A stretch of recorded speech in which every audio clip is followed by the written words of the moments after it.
Alors, je me présente d'abord. Je suis le père Rodrigue Boafo, l'administrateur de la paroisse Saint-Maur à Loire-et-Vallée, précisément Gênes-Val de Loire. Et je réside à Douai, donc je fais un peu de distance. Je suis originaire du Togo et j'appartiens à une congrégation qui s'appelle Congrégation de Jésus et Marie ou Congrégation des Pères Eudistes. Ça vous parle? Oui. Voilà. Donc, congrégation fondée par Jean Eudes. Quand j'ai été sollicité pour faire le partage ce soir, je me suis posé la question, pourquoi moi? Pourquoi une autre personne?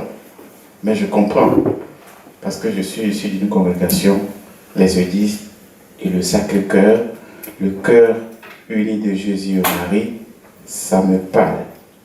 C'est notre héritage spirituel.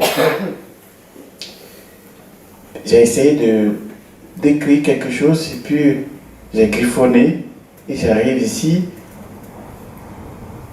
et puis Marie-Christine qui me dit, on est très sympathique. Et donc je veux bien compter sur votre sympathie pour ce soir. Je voudrais vous parler aujourd'hui de Saint Jean Eudes. Je partirai, il paraît qu'un guide, il doit pouvoir dire là où on va passer pour susciter la curiosité et tout ça. Je partirai tout simplement de la vie de Jean Eudes. Parce que Jean Eudes ne s'est pas levé comme ça pour dire Sacré-Cœur, cœur uni de Jésus et Marie. Non, c'était un parcours.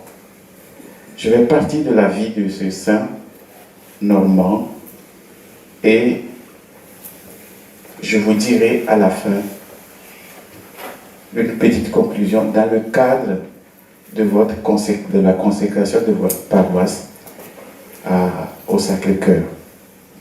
Alors j'ai intitulé ma conférence de ce soir Jean Eudes, un normand au service de Dieu et des autres. Un parcours qui nous questionne. Jean Eudes, un normand au service de Dieu et des autres. Un parcours qui nous questionne. C'est un homme né d'un miracle. Jean Eudes, il est né d'un miracle. Imaginez un enfant dont la naissance fut un miracle obtenu par la prière de ses parents. Cet enfant, c'est Jean Eudes, un normand du XVIIe siècle qui est né en 1601 et mort en 1680, dont la vie fut une réponse à l'amour de Dieu. Et si votre propre vie était le fruit d'une grâce particulière? Et si le fruit de notre propre vie était le fruit, et si notre vie était le fruit d'une grâce particulière? Je pense qu'on peut déjà commencer à réfléchir. Ma vie, je la tiens de quelqu'un. C'est un miracle. Comment réagirez-vous si votre vie était le fruit d'une grâce particulière?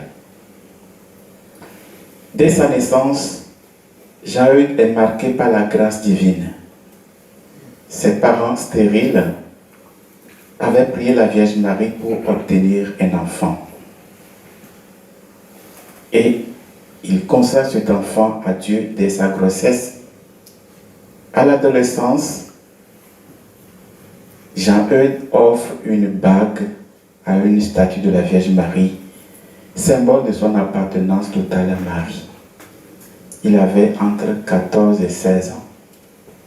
Il offre une bague à la Vierge Marie. Il écrit plus tard, s'agissant de sa vie qui est d'abord un miracle pour lui, il dit « La seconde chose que je vous demande, ô Mère de bonté, est que vous me regardiez toujours comme le véritable enfant de la bonté ineffable de votre très saint cœur. Quoique j'en sois infiniment indigne, puisque ce n'est pas une chose feinte ou imaginaire, mais une vérité réelle et constante que vous m'avez donné la naissance et la vie par un miracle certain et indubitable. Parce que les parents avaient fait un pèlerinage vers Notre-Dame de la Délivrance et c'est là que le miracle s'est opéré.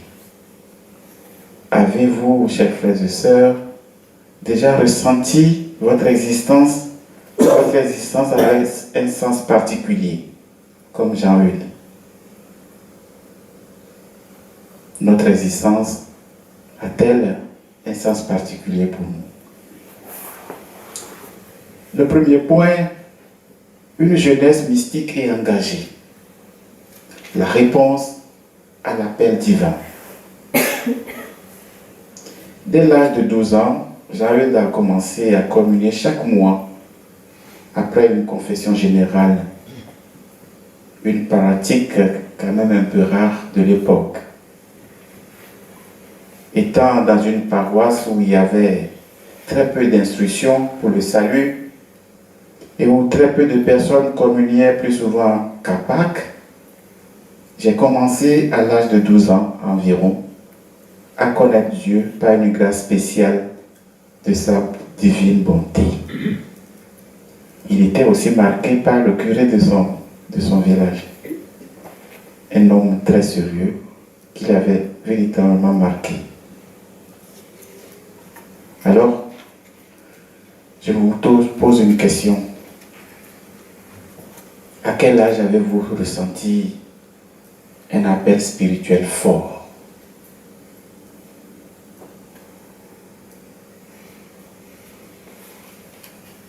Moi, je l'ai senti quand j'avais 15 ans, je crois.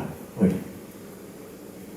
Quand j'avais vu la procession des prêtres pour l'installation d'un évêque.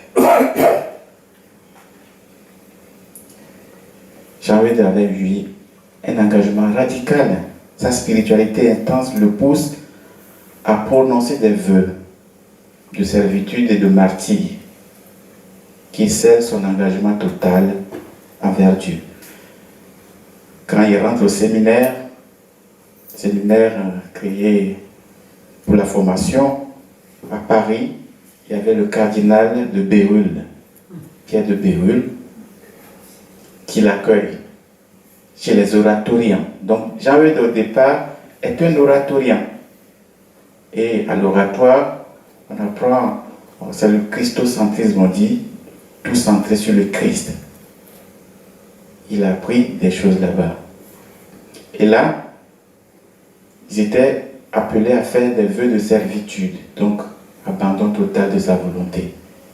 Jean-Hugues le fait, mais plus tard, lui-même, il invente un autre vœu, qui est le vœu de martyr.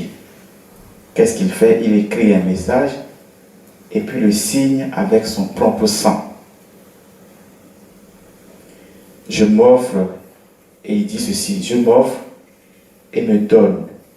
Je me voue et me consacre à vous, ô Jésus, mon Seigneur, en l'état d'hostie et de victime, pour souffrir en mon corps et en mon âme, selon votre bon plaisir et moyennant votre sainte grâce, toutes sortes de peines et de tourments, et même pour répandre mon sang et vous sacrifier ma vie.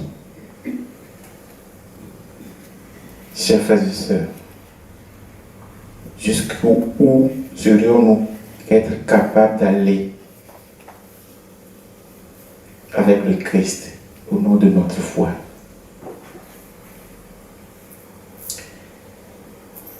Jean-Hugues, un apôtre de la compassion, l'amour en acte,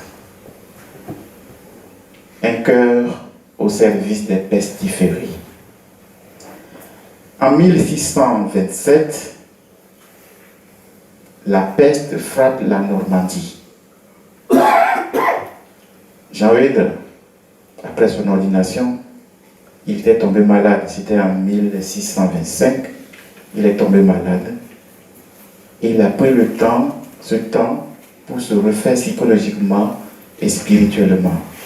Il va passer le temps à méditer Saint Paul, les Écritures saintes, et va tirer de la nourriture nécessaire pour sa vie de prêtre. Alors, quand il sort de la convalescence, en 1627, on dit qu'il y a la peste en Normandie. Là, il va. J'avais pas soigner les malades, dormant sous un tonneau pour éviter de contaminer ses frères. Parce qu'avant, on avait peur d'être... C'est contagieux. Et comme il ne voulait pas mettre la vie de ses confrères en danger, il va rester avec les malades. Parce que ces malades, pour lui, mourraient sans sacrement, sans assistance spirituelle. Donc il va pour les aider. Quel risque serions-nous prêts à prendre pour aider autrui?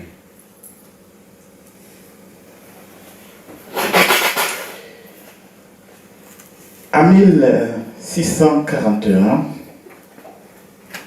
il fonde Notre-Dame de la Charité. Ce n'est pas un fruit du hasard. Notre-Dame de la Charité, en fait, c'est la congrégation dans laquelle Marie-Euphrasie a prononcé ses vœux. Et c'est l'unique vœu qu'elle a prononcé, donc elle est vraiment fille de Notre-Dame de la Charité. C'est quand Jean-Eudes prêche, fait des missions, il en a fait plus d'une centaine, 110 ou bien 114, et une mission, c'est presque un mois. On va quelque part, on prêche, on fait la catéchèse, on célèbre la messe, on confesse. Et au cours de sa mission, il découvre des femmes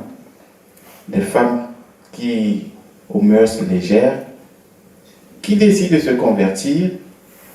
Et ils ne veulent plus tomber dans leur vie ancienne. Ils ont besoin d'un cadre nécessaire.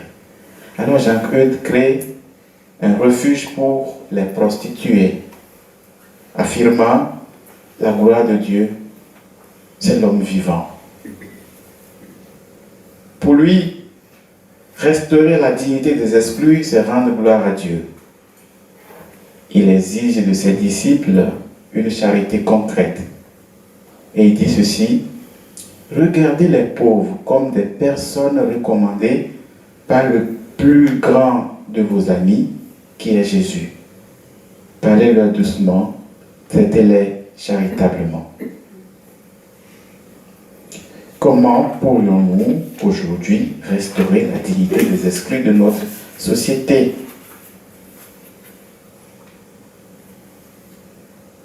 Jean-Eudes, fondateur de congrégation, quand il fait sa mission, il voit la réalité, voit, juger et agir. Il fonde Notre-Dame de Charité pour s'occuper des femmes, comme je viens de le dire. Et puis, plus tard, dans sa mission, il rencontre des prêtres qui ont besoin un peu de formation, un peu plus de formation. Il crée 2 ans plus tard, donc 1641, Notre-Dame de Charité. 1643, la congrégation de Jésus et Marie. Pourquoi il le fait? Jean-Eudes voit la misère intellectuelle et spirituelle et matérielle sur le terrain. Il va rendre compte à ses confrères à la maison. Et dans la dynamique du Concile de Trente, il était prévu qu'on crée des séminaires. Il fait la proposition, j'ai vu des prêtres, j'aimerais qu'on crée des séminaires pour aider ces prêtres. Il n'a pas été écouté.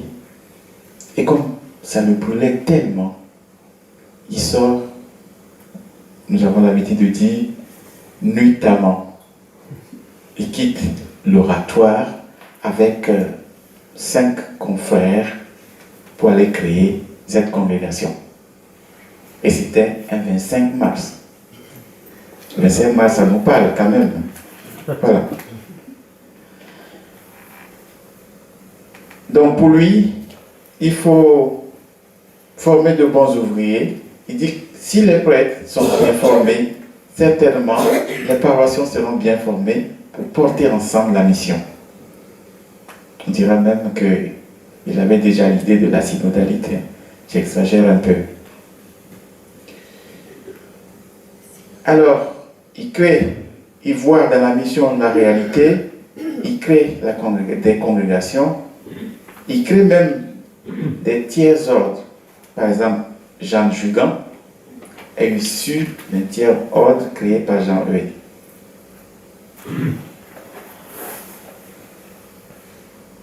Maintenant, il va nous laisser un héritage spirituel.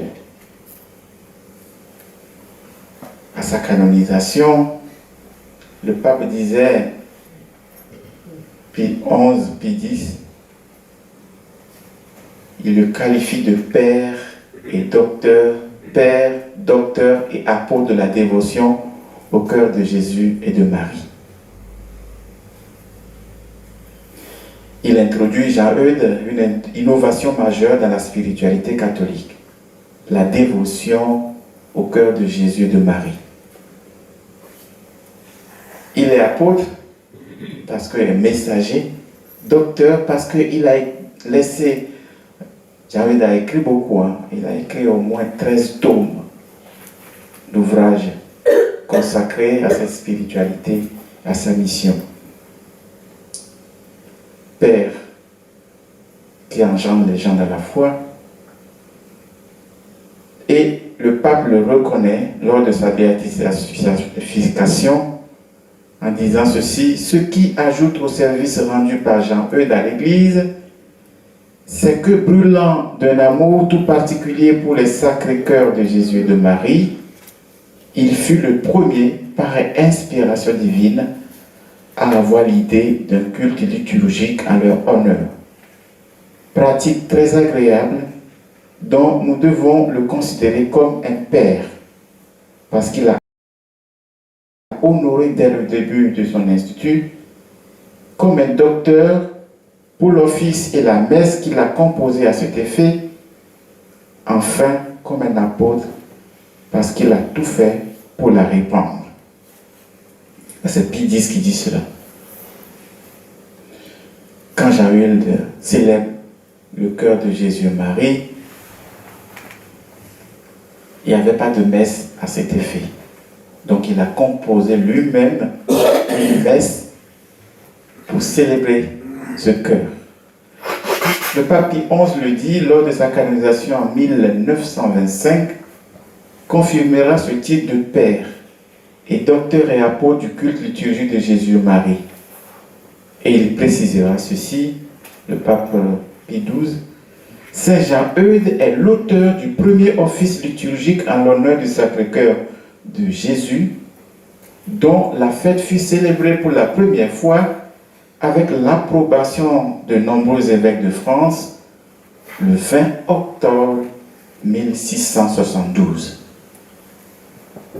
1673, il va avoir pareil l'aumônial, décembre. Comme pour confirmer à peu près ce que Jean Eudes avait déjà célébré. Jean Eudes, lui, il n'a pas fait de rêve. Il n'a pas eu d'apparition.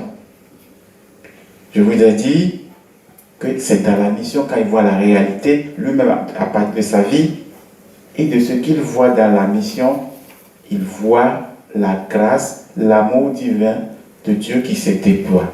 Donc c'est ce qu'il célèbre. Le pape Benoît XVI explique la visée profonde de cette dévotion. Jean Eudes a voulu ramener les gens, les hommes et surtout les futurs prêtres, vers le cœur, en montrant le cœur sacerdotal du Christ et le cœur maternel de Marie. Chaque prêtre, disait le pape Benoît XVI, doit être témoin et apôtre de cet amour pour le cœur de Christ et de Marie. Il parle de prêtre, mais en même temps aussi chaque fidèle. Parce que de par notre baptême, nous sommes des prêtres aussi. Donc nous devons refléter le cœur de Jésus dans notre mission. Une théologie de la miséricorde incarnée. Pour le Père Eudes, la célébration du Sacré-Cœur est un lieu d'annonce de la bonne nouvelle. Il consacre tout un livre à ce cœur. Le livre intitulé « Le cœur admirable de la Sainte Mère de Dieu ». C'est dans le livre 12 le cœur divin, du divin cœur de Jésus. Et la dévotion au Sacré-Cœur, au cœur sacré se développe progressivement. Qu'est-ce qu'il fait? Jean-Eudes, avant de célébrer le cœur du Christ, le Sacré-Cœur, avait célébré déjà le cœur immaculé de Marie. Quand on voit, on peut faire le lien, sa naissance, il trouve comme un miracle. Miracle obtenu grâce à l'intercession de Marie. Donc il a un attachement à Marie. N'oubliez pas qu'il a mis une bague au doigt de la Vierge Marie. Donc c'est un dévot de la Vierge Marie. Et le 8 février 1648, donc dimanche dernier normalement, nous les étudiants, nous avons célébré le cœur immaculé de Marie. Il célèbre pour la première fois le Sacré-Cœur de Marie. Le cœur immaculé, il parle de Sacré-Cœur, lui. Mais ça va se comprendre aussi, je vais vous expliquer. Cette célébration n'est rien d'autre que le culte rendu à Jésus, en fait. Jean-Eudes ne divinise pas Marie, mais il célèbre la miséricorde incarnée. Et en célébrant ce cœur pour lui, c'est le symbole de l'amour maternel. L'amour que Marie a pour son fils et pour l'humanité. Et il dit que les deux cœurs sont unis. Il parle d'union hypostatique. Union hypostatique, c'est-à-dire une union sans mélange. Une union sans mélange. Les deux cœurs sont indissociables. Et les termes qu'il utilise pour qualifier ce cœur, il parle d'humilité, cœur obéissant, cœur humble, cœur plein de charité. Il dit que le cœur de Marie est le dépôt sacré des grâces gratuites. Et quand il dit qu'il y a union hypostatique entre les deux cœurs, il utilise une image. L'image de l'arpe avec celui qui joue l'arpe. On peut même parler de guitare.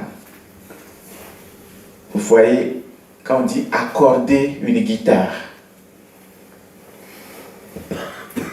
c'est de le mettre les cordes en symbiose, en harmonie même entre l'instrument et celui qui joue l'instrument.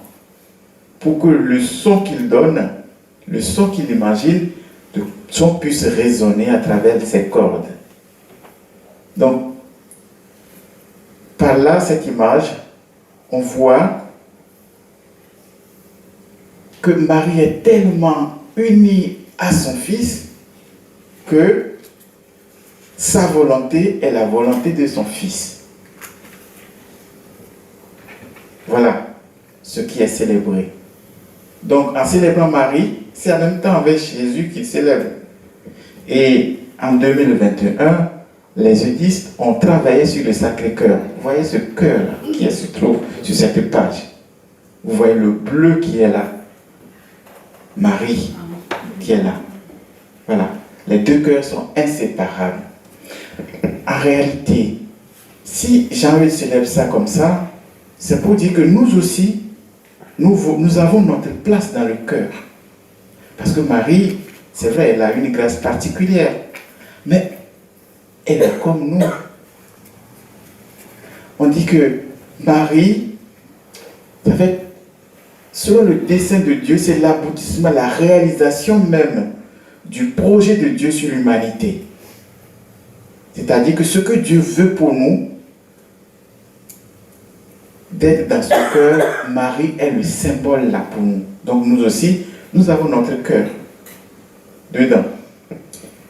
Et le 8 février 648, plus tard, le 20 octobre 1672, célébration du cœur du Sacré-Cœur de Jésus dans la communauté eudiste. L'unité des deux cœurs. Jean développe une théologie profonde de l'union entre le cœur de Jésus et de Marie. Il dit ceci: bien que le cœur de Jésus soit différent de celui de Marie et qu'il le surpasse infiniment en excellence et en sainteté, Dieu a uni ces deux cœurs si étroitement qu'on peut vraiment dire qu'ils ne sont qu'un seul cœur, car ils sont toujours animés du même esprit et remplis des mêmes sentiments et des mêmes affections. Guitare avec guitariste. Si Saint Bernard dit qu'il n'a qu'un seul cœur avec Jésus, donc il parle de... Déjà Saint Bernard l'avait dit.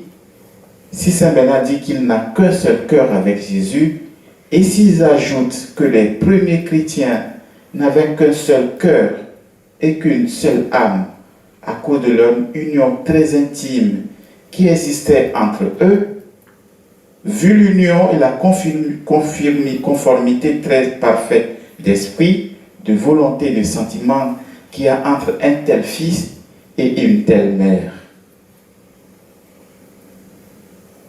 Il ajoute à cela que Jésus vit et règne tellement en Marie qu'il est l'âme de son âme, l'esprit de son esprit et le cœur de son cœur. On va même ajouter la volonté de sa volonté. Alors, c'est nous aussi ça. Faire la volonté du Seigneur. Pour Jean-Eudes, la miséricorde divine s'exprime parfaitement dans des cœurs sacrés. La divine miséricorde est une perfection qui regarde les misères de la créature pour le soulager. Comment notre spiritualité peut-elle inspirer des innovations dans notre monde actuel? Comment l'intimité que nous avons avec le Christ peut nous inspirer aujourd'hui? Question à laquelle nous devons chercher des réponses par rapport aux défis d'aujourd'hui. La miséricorde en pratique. Les pauvres au cœur de la mission.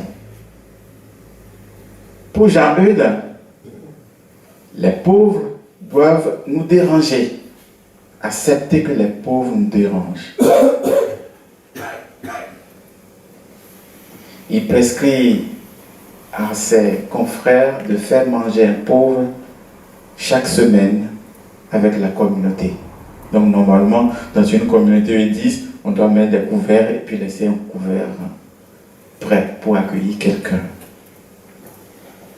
Afin de nous préparer à la fête du Saint-Cœur de la Bienheureuse Vierge, on doit donner à dîner à 12 pauvres.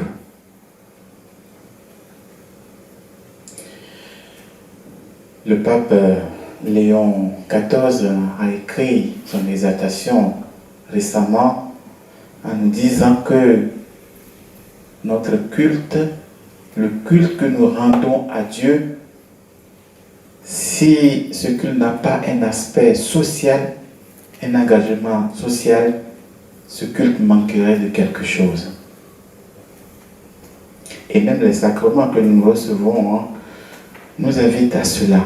À chaque sacrement correspond une action ou bien des actions.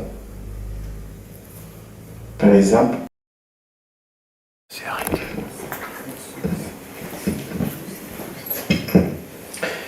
Merci beaucoup.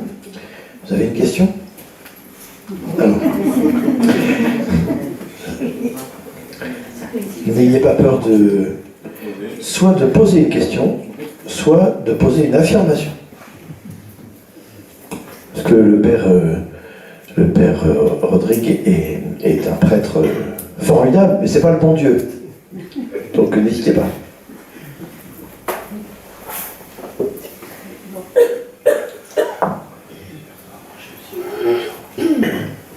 Merci mon père, vous m'avez fait découvrir que la Vierge Marie était la miséricorde incarnée.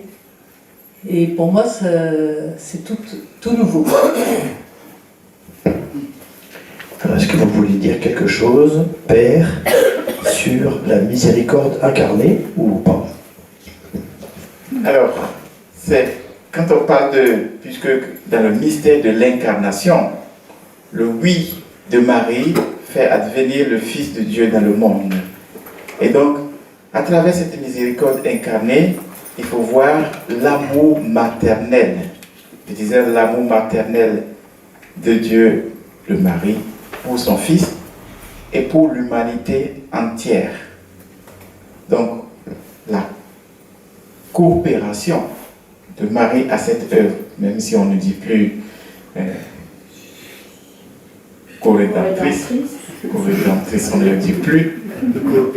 Elle a coopéré. Voilà. Forcément, oui, bien sûr. C'est cette coopération dans laquelle on a l'idée d'amour maternel pour son Fils et pour nous. Voilà. Et c'est du concret, c'est pas... Et on a le Père, la Sainte Trinité, hein, le mystère de la Sainte Trinité qui se fait chair à travers le oui de Marie.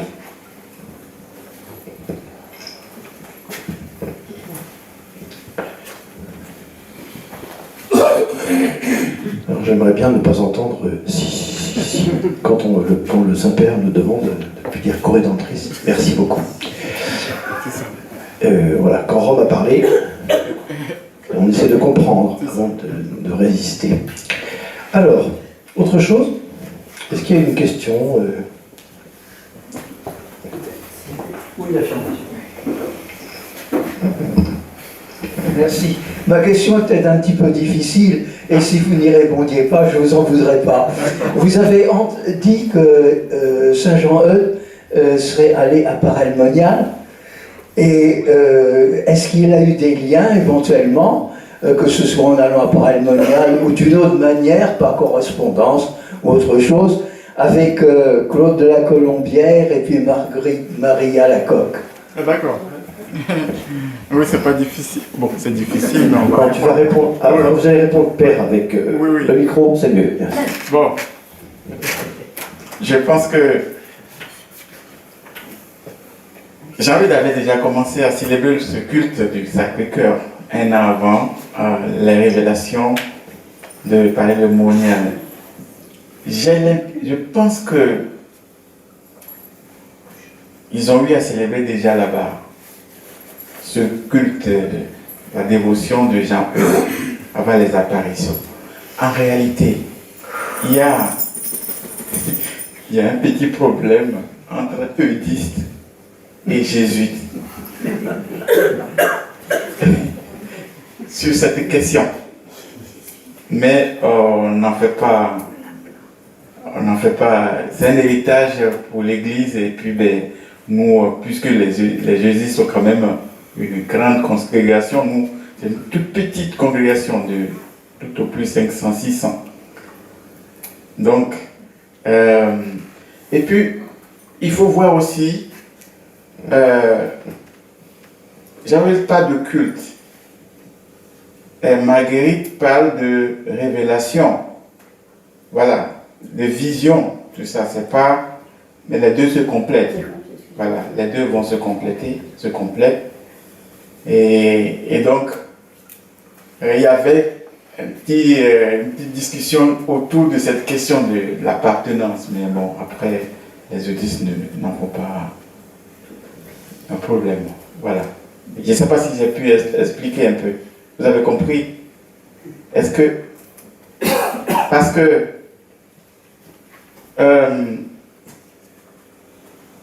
on voit bien la canonisation de Jean-Eudes.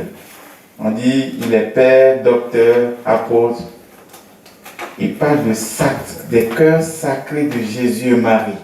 Donc en ce moment, on peut voir déjà qu'il y a une petite dissension entre le Sacré-Cœur, tel que Marie-Marguerite à la COP nous présente, et l'idée que Jean-Eudes avait de ça. Mais les deux cultes se complètent. Quand je vous dis, les deux cœurs sont unis, donc nous aussi, nous avons la possibilité de trouver notre place, parce que Marie y est. Fait la volonté de Dieu. Voilà. Voilà ce que je peux dire par rapport à cette question.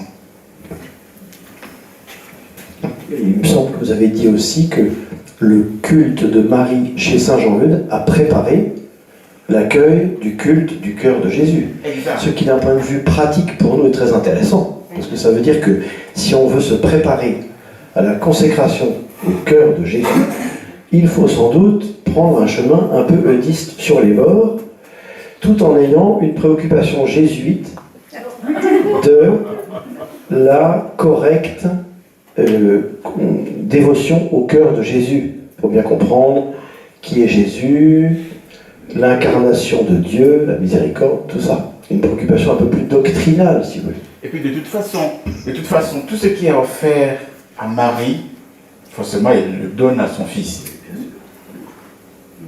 Et comme le dit à Jésus par Marie, c'est Saint Laurent de Sèvres. Saint Marie de Montfort. Ouais, Montfort. Voilà. Et donc, et de la même façon, tout ce qui est offert à Jésus, il ne le garde pas pour lui, pour le Père. Vous voyez, le oui de Jésus à son Père a été toujours de faire tout pour la gloire de son Père, rien pour lui-même. Il en est de même de la Vierge Marie, tout pour son Fils, Jésus qui prend tout pour son Père. C'est le service du Père, la vie de Jésus. C'est comme ça notre vie aussi, le service du Père. Quel que soit le type de spiritualité que nous avons, service du Père. La spiritualité doit forcément nous décentrer de nous-mêmes, nous sortir de nous, quand nous disons oui à Jésus ou à Marie dans notre spiritualité, c'est pour nous sortir de nous, c'est pas pour faire bien. Même si ça va nous aider, ça participera à notre sanctification, mais c'est pour nous mettre dehors, pour révéler le visage miséricordieux de Dieu.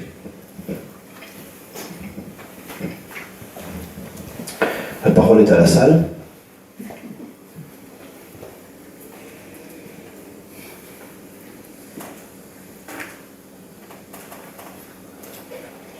Don't be shy. C'est tellement fort. Ah, c'est tellement fort. Le son? Non. Ah non.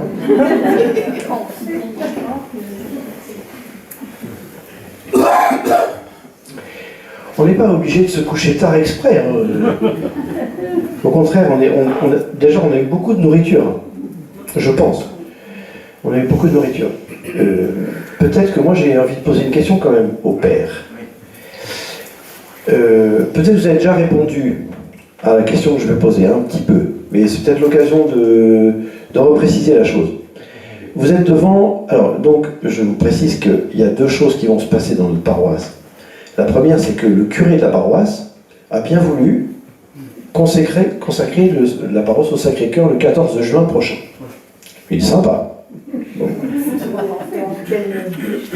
Alors... Et puis comment ça vous est venu? Voilà, c'est ça. Ah. Ben oui, Bon, c'est la révélation. Je peux vous donner des éléments là-dessus si vous voulez, mais enfin, je vais quand même reposer la question rapidement après quand même. Oui. Comment ça m'a pris? En fait, ça fait déjà plusieurs années que j'y pense, à vrai dire. Je l'ai pondéré avec différentes personnes. Et puis, il y a un certain Charles de Foucauld, qui est le saint patron de la paroisse, et qui était un tout petit peu dévot au Sacré-Cœur. Comme vous l'avez remarqué sans doute. Et donc, je me suis dit, mais comment ça se fait qu'on ne se soit pas encore consacré dans cette paroisse au cœur de Jésus. Voilà. Mais je me le suis demandé au bout de quelques temps quand même. Bon. Enfin, en tous les cas, consécration, ça c'était la première idée. Et puis ensuite, la deuxième chose, c'est que je voudrais pouvoir offrir à des personnes individuelles ou à des familles de se consacrer au cœur de Jésus comme porte d'entrée dans le mystère de Dieu. Voilà. Il y a des gens qui m'ont dit, en arrivant ici, là, que la porte verte derrière était fermée. Alors qu'en réalité, elle était ouverte, mais il faut pousser comme un bœuf. Et donc, j'ai été ouvrir la porte, et je peux vous dire maintenant que la porte est aussi ouverte que le cœur de Jésus est une porte ouverte pour entrer dans le mystère de Dieu. C'est beau, hein? Et donc, après la consécration officielle que je vais faire pour la paroisse, parce que je pense que c'est bon que la paroisse soit consacrée au cœur de Jésus, ça c'est un acte du curé. Après ça, chacun individuellement peut introniser le cœur de Jésus dans son foyer, et j'offre les moyens, avec mes confrères, nous avons fait en sorte que vous puissiez avoir des moyens pour vous préparer à ça. D'ailleurs, j'ai oublié une chose importante, c'est qu'il y a un parcours de carême aussi, qu'on vous a préparé. C'est tout simple. Je l'ai dit tout à l'heure, là? Ah oui. Alors, c'est dedans, parce que vous l'aviez déjà. Vous aviez un train d'avance. Mais je le reprécise quand même, il y aura des petites équipes de carême. Vous savez comment on fait chaque année? Et cette fois-ci, ce sera Dilexit Nos de François. Donc, on a découpé l'encyclique en 5 petits morceaux, dans lesquels nous avons choisi des morceaux choisis. Et donc, avec quelques petites questions, vous vous retrouvez une fois par semaine, par petite équipe, vous vous inscrivez à la sortie de la messe, là, et puis après, quelqu'un va organiser les équipes pour que vous puissiez vous retrouver soit le lundi matin, soit le mardi soir, soit le vendredi matin, soit le jeudi après-midi, enfin, selon vos... Voilà. Ça, c'est pour répondre à votre question. Maintenant, je pose la mienne. Père, vous avez des gens qui sont en train de, disons, de prendre conscience de ce que c'est qu'une consécration d'une paroisse au Sacré-Cœur, premièrement, et deuxièmement, d'autres personnes qui réfléchissent peut-être à une consécration individuelle ou de couple ou familiale au cœur de Jésus. Qu'est-ce que vous leur donneriez comme conseil si vous étiez Saint Jean-Eudes lui-même?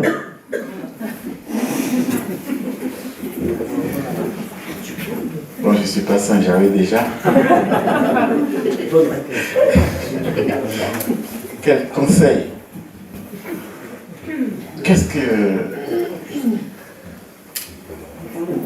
ne faut pas qu'on oublie? Essayer de faire la volonté divine. Qu'est-ce qu'il ne faut pas oublier? Par exemple. De toute façon, quand on introduit le Sacré-Cœur à la maison, c'est un foyer où on est appelé à vivre, à faire rayonner l'amour, la miséricorde.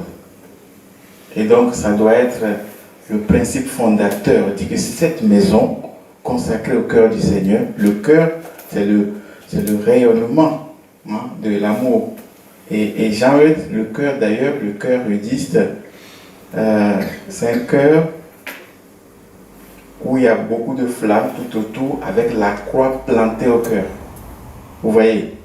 Et quand on dit la croix, Jean-Eudes, je vais vous lire quelque chose de Jean-Eudes. Il a souffert, hein. Il a dit la divine miséricorde m'a fait passer par un grand nombre de tribulations qui est une des plus grandes faveurs qu'elle m'a faites parce qu'elles m'ont été très utiles et que Dieu m'en a toujours délivré. Quand il parle de là, ce qu'il dit là-bas, les tribulations, en fait, quand tu crées une congrégation et à un moment donné, tu fais des démarches et ça n'aboutit pas parce que les gens mettent des bâtons dans les roues, tout ça, des calomnies. Il avait été interdit de venir, d'aller à Paris par exemple. Il ne devait plus. Voilà, des choses comme ça. Il a souffert dans son cœur. Mais toutes ces personnes qui le persécutaient, qu'est-ce qu'il disait? Il les appelait mes bienfaiteurs. Voilà. Ça montre quel niveau, hein, Ça lui permettait de se... Voilà, il a vu, ayant fait l'expérience de l'amour de Dieu, ça l'a accompagné tout au long de sa vie, malgré les joies et les peines. Il l'a limité. Voilà, donc, celui qui introduit le Sacré-Cœur à la maison, n'ayez pas peur d'avoir l'audace d'aller, même quand il y a les tribulations, les peines, les joies, le cœur du Seigneur est là pour nous accompagner. C'est de l'audace, c'est prendre sa croix, compter sur la grâce du Seigneur. D'ailleurs, notre congrégation est fondée sur la grâce, la croix, l'amour. Hein, acceptez, portez votre croix de tous les jours. Et ça, planter le Sacré-Cœur à la maison, c'est aussi prier sans cesse.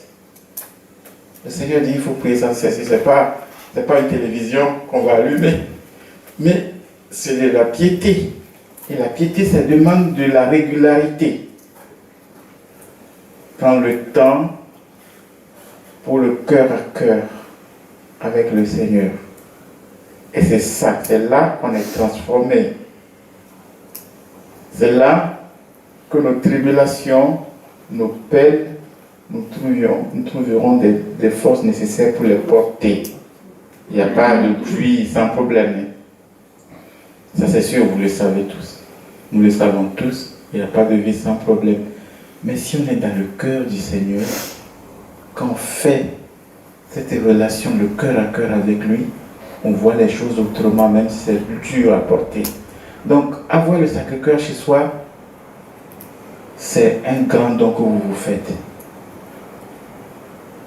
C'est un appel à prier sans cesse, à porter ses joies et ses peines. Et on aura beaucoup plus de joie. Dans l'adoration, c'est la joie qui émerge, même si c'est dur. Il y aura la tempête, mais vous trouverez les forces nécessaires pour avancer. Puis le Seigneur nous annonce une pluie de grâce. Est-ce que vous voulez encore dire autre chose ou poser une question, quelque chose qui vous vient? Parce que ça peut éclairer quelqu'un d'autre. Vos questions étaient bonnes, hein? Enfin, vos informations. Non, c'est vrai?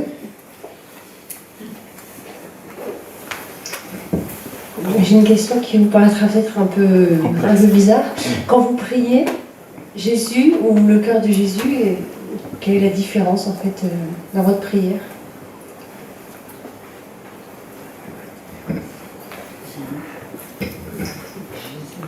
Différence par rapport à quoi? Entre une dévotion à Jésus et au cœur de Jésus. Ah oui. Non, le cœur, il faut voir déjà dans le symbole du cœur, le pape François l'a précisé, c'est interdit de mettre sur l'autel un cœur tout simplement comme ça. En fait, c'est la personne de Jésus en fait que nous adorons. C'est pas le cœur, c'est pas l'organe, c'est Jésus lui-même.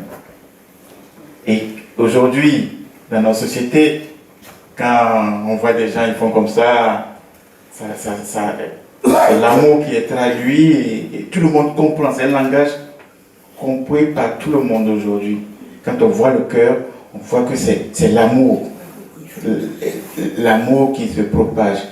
Et donc, voit plutôt pas un organe qu'on est en train d'adorer, mais la personne tout entière.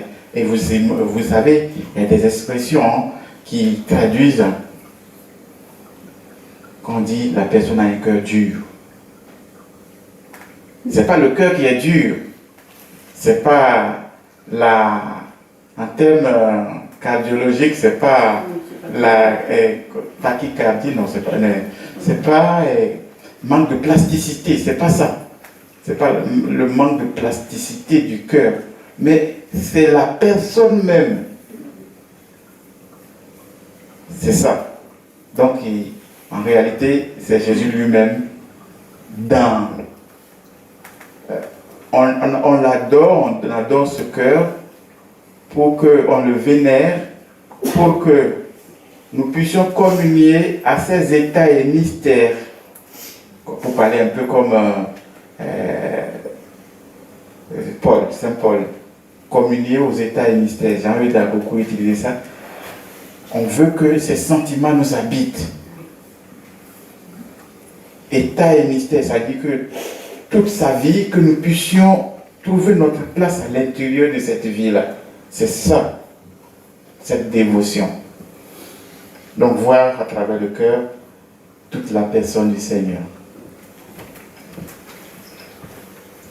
Merci beaucoup. Dans le petit livret que nous avons préparé avec les abbés là, sur le carême, on a sélectionné dans Dilexit Nos de François ce petit passage où on dit qu'on ne vénère pas un organe, bien sûr, mais le cœur, à travers le cœur, toute la personne de Jésus. Bon. Parce que le pape François était jésuite, donc il voulait ordonner la dévotion au Sacré-Cœur. Voilà. Alors que chez Saint Jean-Eudes, on voit bien, enfin vous allez me dire si je dis une bêtise, Père, mais on voit bien que celui, c'est plutôt le cœur enflammé qui dit Marie et Jésus c'est tout un. Bon, c'est vrai que Marie et Jésus c'est tout un, mais c'est quand même deux. Hein, voilà. Mais c'est tout un. Hein. Et Saint Louis-Marie Jean de Montfort a les mêmes outrances qui sont justes parce qu'elles sont amoureuses. Voilà. Bien sûr. Oui. Mais en disant les deux cœurs ensemble, c'est aussi, comme je l'ai dit, c'est un appel à nous. Hein. Nous aussi, nous pouvons nous approcher de ce cœur et avoir un cœur en symbiose avec le Seigneur pour que notre cœur, dans ses actions, on puisse voir le Seigneur à l'œuvre. Et comme dit Jean-Eudes, le prêtre doit être un Jésus, un Christ vivant et marchant sur terre. Nous aussi, comme prêtres, de par notre baptême, qu'on puisse voir à travers nous Jésus vivant, marchant, parlant sur terre. C'est une transformation intérieure, on peut même dire une transformation ontologique que nous avons déjà à notre baptême. Et là, c'est là surtout, je trouve, en fait, Jean-Eudes, il a tout fondé sur le baptême. Il parle d'alliance, de contrat. Tout commence au baptême, où nous entrons dans ce contrat, dans l'alliance avec Dieu. Et une alliance, on a forcément, ça peut nous parler aussi de la bague qu'il a glissée au doigt de la Vierge Marie, ça peut nous parler de cette symbiose que nous devons, une transformation intérieure qui fait que on pourra dire à la fin, ce n'est plus moi qui vis, c'est le Christ qui vit en moi. Voilà. Ça fait une belle conclusion, sauf si vous avez un truc vraiment important à dire. Présenté comme ça. On m'a demandé des nouvelles du Père Jogoyer. J'ai pas oublié. J'en profite puisque, alors peut-être que, enfin, pour YouTube, c'est pas non plus